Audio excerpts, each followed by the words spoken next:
Thanks for coming back. Back in the early part of the year, I believe it was January, Supreme Court made a decision on a case which has become known as Citizens United. What the Supreme Court ruled was that specific types of political organizations do not need to disclose who gives them money. These nonprofit organizations can take in as much money as they want from whoever they want, and then can turn around and use that to back a candidate or to run attack ads against somebody else. At the time, the president himself said, "This is a bad decision for the country. This is going to destroy democracy as we know it." Now we're seeing why. The U.S. Chamber of Commerce, which is a primarily conservative, Republican-affiliated organization, has been running attack ads for quite some time. In fact, they announced they're going to spend millions of dollars, 75 million I think is the latest number, in this month alone, on attack ads in California, Nevada, Delaware, a number of battleground states. Here's the rub. A lot of that money is from corporations. So when you pay for something at the store, say Target, if they contributed to the Chamber of Commerce's fund, your payment at the store helped pay for their attack ads, regardless of whether you liked it or not. But there's no way to know because they don't have to tell you. The other part that's really scary is they can take money from foreign governments. And they have. Not directly per se. But for example, the Chamber of Commerce will set up in Bahrain or India, and they have, what they call AmChams. They are branches of the U.S. Chamber of Commerce. For example, there's a Bahrain AmCham, an Indian AmCham.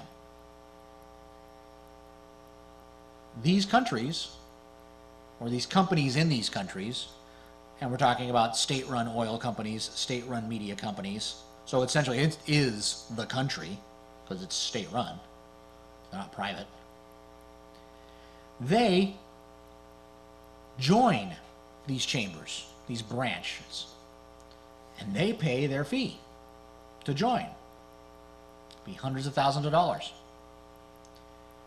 That money goes directly to, you guessed it, the Chamber of Commerce.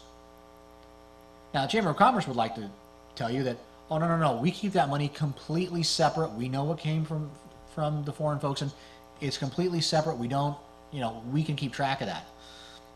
Except, we can't, because they don't have to tell us. They don't have to disclose where a dime of their money came from. Meanwhile, the bank account to which the funds for membership are wired is the exact same bank account that the Chamber of Commerce uses to pay for its political ads, to collect political funds. They must have some really whiz-bang accountants to keep that money separate in the same account. Those funds are commingled. They're taking foreign money and corporate money, and they're using it to sway an election. Now look, on the one hand, I really don't care if a corporation wants to try to help fund a candidate. Because if they do and that candidate's a loser, it's their money they lost. And, that's their problem. What I do have a problem with is them being able to hide behind a veil of secrecy and not know. Where we can't tell how much money was funneled from XYZ Corp or from big oil or from big insurance we can't tell if Big Pharma is funding these ads because they don't like that candidate because they don't like what they're proposing.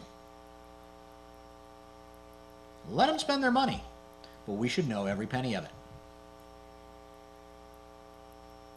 Meanwhile, candidates, they don't have to do anything because these guys are all outside of the system. Oh, they don't coordinate. No, they do their ads all on their own. Interestingly enough, though, they seem to be attack ads specifically for one candidate or another. This is what Citizens United has bought us. It's buying them the election.